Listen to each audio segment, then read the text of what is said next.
2010년 미국 테네시주의 내쉬빌에서 열린 스트라이크 포스 미들급 타이틀전.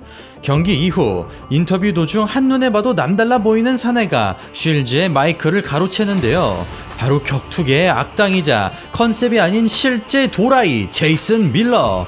이런 밀러의 도발은 패싸움으로 이어지고 이 모든 장면들은 미국 전역의 생방송으로 방영됩니다. 도대체 이들에게는 어떤 사연이 있었을지 오늘 영상에서 알아보겠습니다. I'm so late, you sip wine, I drink straight. Don't waste time to my place. I feel my heart erase. 차도르 의류 브랜드 프리미엄 스포츠웨어 챗. 구매 링크는 고정 댓글 확인 바랍니다.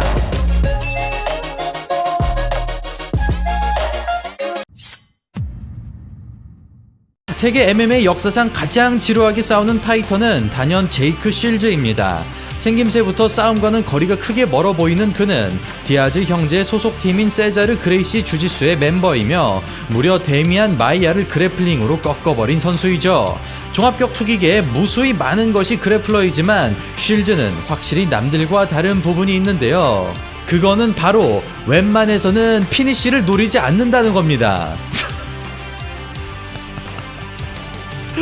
스탠딩에서는 수비를, 그라운드에서는 포지션 유지를 1순위로 두는 점이 쉴즈만의 방식입니다. 심지어 벤 아스크렌과 쌍벽을 이룰 정도로 타격 실력이 제로에 가까운 쉴즈. 그는 포인트를 따내거나 상대를 끌어들이기 위한 용도로만 타격을 활용하며 공격에 워낙 힘을 실지 않아 아무런 긴장감도 느껴지지 않습니다. 그리고 특히 이 경기가 또 기억에 남네요. 쉴즈가 안정적인 경기 운영으로 유명한 선수이죠. GSP랑 싸웠을 때는 진짜 두 선수 다 개인적으로 너무 좋아하지만 이 경기 자체는 너무나도 진짜 지루함의 끝판왕이었습니다. 불면증 치료제로도 불리는 이 경기는 졸지 않고 끝까지 본 사람이 드물다고 하니 쉴즈가 얼마나 대단한지를 가늠할 수 있는 부분입니다. 사실 쉴즈의 경기가 지루하다는 것은 그의 실력이 상당하다는 반증이기도 한데요. 즉, 어떤 선수를 만나던 간에 자신의 게임으로 끌어들인다는 것이죠. 그리고 1999년부터 프로 생활을 시작한 쉴즈는 2004년 마지막 패배 이후 무려 13연승을 질주하였는데요. 이 과정에서 그는 오카미 유신, 카를로스 콘딧, 폴 데일리, 로비 라울러를 잡아냈고 제이슨 밀러를 판정으로 꺾어내며 스트라이크 포스 미들급 챔피언에 올랐습니다. 한편 도전자인 댄 핸더슨 역시 분위기가 괜찮은 상황이었는데요. UFC에서 3연승을 거두고 스트라이크 포스로 넘어온 핸더슨은 프라이드의 웰터급 챔피언으로서 이미 세계적인 명성을 가지고 있었고 마지막 시합인 마이클 비스핑전에서 그 유명한 H밤을 터뜨렸죠. 그렇게 타이틀전에서 맞붙게 된 두 선수. 이날 스트라이크 포스 대회에는 유명 선수들이 대거 등장하였는데요. 제이슨 밀러가 팀 스타우트를 1라운드 KO로 잡아내면서 분위기를 끌어올렸고 킹 모가 게가드 무사시를, 길버트 멜렌데즈가 아오키 시냐를 판정으로 물리쳤습니다. 그렇다면 지루함의 끝판왕인 제이크 쉴즈와 화끈한 한방으로 유명한 댄 핸더슨이 또 어떤 하모니를, 어떤 경기를 만들어냈는지 함께 보시고, 그리고 경기 후에 왜 난장판이 됐는지, 왜 난투극이 일어났는지 저와 함께 또 살펴보도록 하겠습니다. 경기 바로 시작합니다. 중심을 낮게 깔고 출발하는 핸더슨. 상체를 웅크리고 앞발에 무게중심을 실은 특이한 자세는 오로지 오른손 한 방에 초점이 맞춰진 핸더슨 특유의 스탠스입니다. 타격을 시도하고 있지만 엉덩이를 뒤로 빼고 공격에 힘을 실지 않는 쉴즈. 데미지를 주기보다는 수비를 위한 공격으로 이 역시 쉴즈만의 파이팅 스타일입니다. 예상대로 뒷손 타이밍을 가늠하는 핸더슨. 잔발로 거리를 좁힌 다음 오른손 폭탄을 던져봅니다. 연이어 휘두른 라이트에 그대로 고꾸라지는 쉴즈. 경기 시간 20초 만에 KO의 위기에 놓이죠. 정신이 없는 상황에서도 기어이 하체를 잡아채는 쉴즈. 서브미션 방어를 위해 시간이 지체되는 사이 쉴즈가 데미지를 회복합니다. 서로의 무기를 확인한 두 선수. 펀치거리 안으로 들어가려는 핸더슨이지만 그래플링이 부담스럽게 느껴지죠. 대치 상황에서 딱히 옵션이 없는 핸더슨. 펀치력 하나만큼은 무시무시한 모습입니다. 그럼에도 견제성 킥을 통해 점수를 획득하는 쉴즈. 어설프게 펀치를 던지는 순간 핸더슨의 반격이 날아오고 오른손 대포가 몇 차례나 적중하자 등을 대고 누워버리는 쉴즈입니다. 몸이 말을 듣지 않는 쉴즈. 필사적인 클린치 시도에 어퍼컷으로 응징하는데요. 폭격을 퍼붓는 핸더슨. 급한 대로 팔을 붙잡고 늘어집니다. 거듭된 충격으로 정신이 없는 실즈, 왼팔을 뻗어 오른손을 저지하지만 핸더슨이 치워버리고 실즈의 소심한 타격을 받아내며 들어갈 태세를 갖춥니다. 2라운드 시작합니다. 수많은 유효타를 허용하고도 금방 회복해버린 실즈, 뒷손 타이밍을 캐치하지만 핸더슨 역시 반응합니다. 태클 실패 이후 싱글렉으로 넘어가는 실즈, 연속해서 테이크다운을 시도하는 것은 체력적으로 상당한 부담이 뒤따르지만 상대가 질릴 때까지 물고 늘어지는 것이 실즈 특유의 방식입니다. 발목이 잡히자 스스로 그립을 걸어 크로스픽스로 전환하는 핸더슨, 아쉽게도 상체 제압이 실패하면서 포지션이 역전됩니다. 드디어 주전장으로 들어온 실즈, 여유롭게 클로즈 가드를 풀어내고 연이어 가드 패스에 성공합니다. 사이드를 잡은 순간 핸더슨의 왼다리가 늦게 올라오면서 마운트까지 점령하는 실즈, 1라운드에서 당했던 서름을 파운딩으로 되갚아줍니다. 오랫동안 잡매를 허용하는 핸더슨, 암 트라이앵글까지 시도하고 있죠. 골반에서 가슴으로 올라오자 압박감은 더욱 거세지고 상체를 붙잡지 못하면서 속수무책으로 당합니다. 그나마 펀치력이 약한 탓에 버텨보고는 있는데요. 거의 4분 동안의 컨트롤 끝에 2라운드를 마감합니다. 가뜩이나 체력에 약점이 있는 핸더슨, 오른손의 위력이 눈에 띄게 저하됩니다. 심지어 압박조차 할 수 없는 최악의 상황, 더블 잽으로 셋업을 깔아보지만 한 스텝 물러나는 실즈입니다.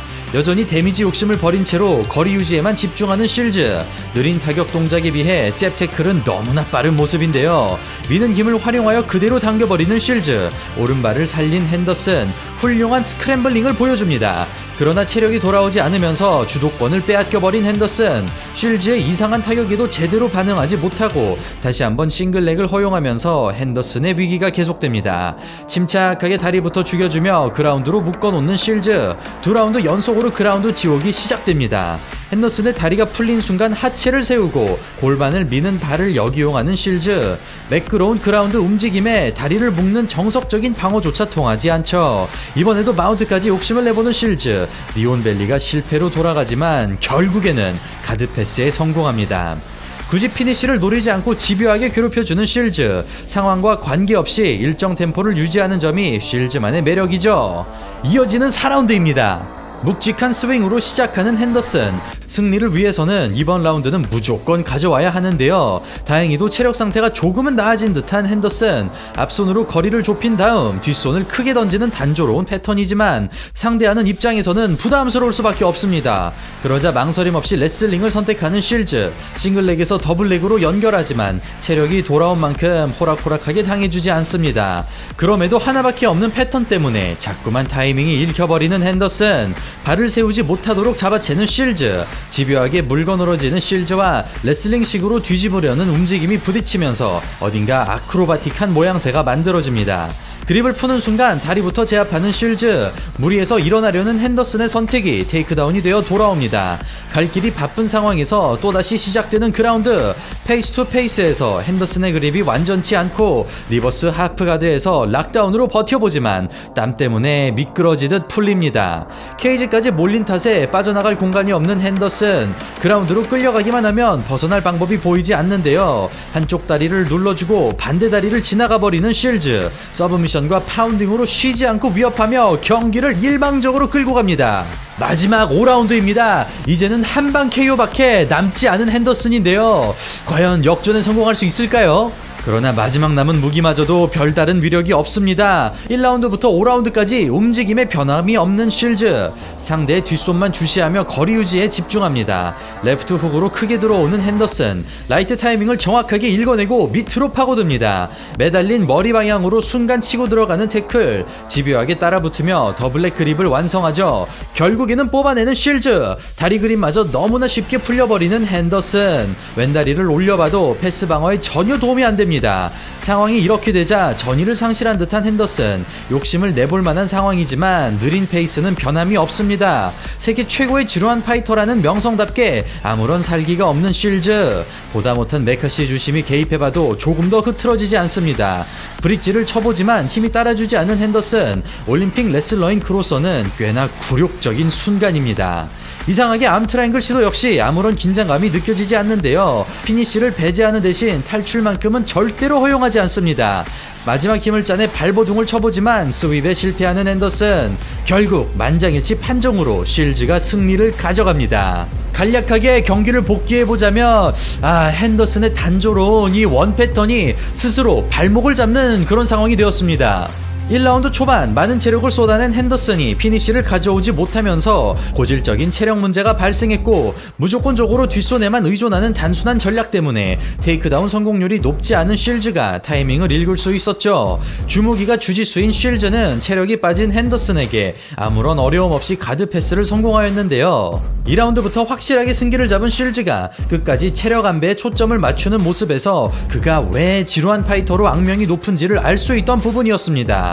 그리고 이어지는 인터뷰에서 사건이 발생합니다. 쉴즈가 승리 소감을 얘기하던 중 난데없이 케이지로 들어온 밀러가 인터뷰에 끼어들었고 상당히 무례한 태도로 쉴즈와의 리매치를 요구했죠.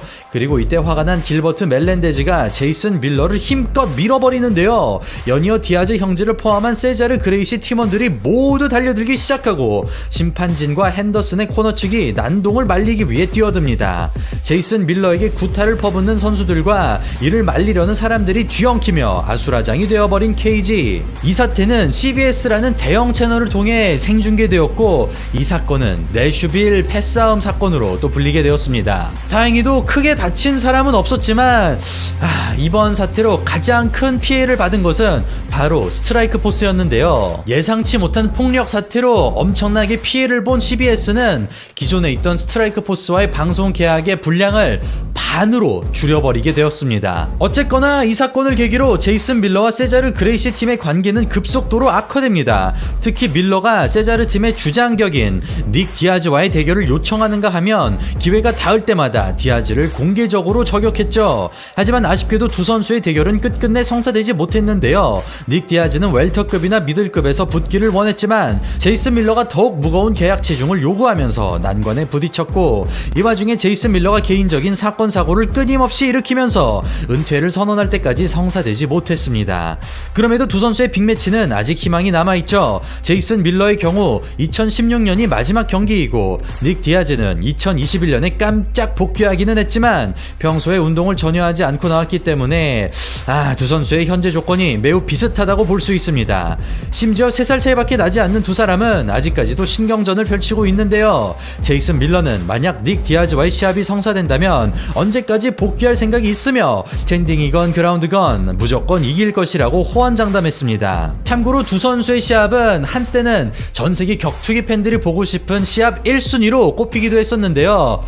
오래가지 않아 토니 퍼거슨과 하빕 누르마고메도프 경기에 그 자리를 빼앗기게 되었습니다. 그래도 악당 대 또라이라는 진짜 확실한 캐릭터가 있는 두 선수인 만큼 또 두 사람도 싸우고 싶은 의지도 있고, 아직 40대 초반이기 때문에 하루빨리 시간이 더 가기 전에 빨리 경기가 성사가 됐으면 너무나도 좋겠습니다. 네, 아무튼 오늘 방송은 여기서 마치도록 하고요. 저는 다음에 더욱더 재밌고 알찬 격투기 영상으로 인사드리겠습니다. 이상 차도리였습니다. 감사합니다.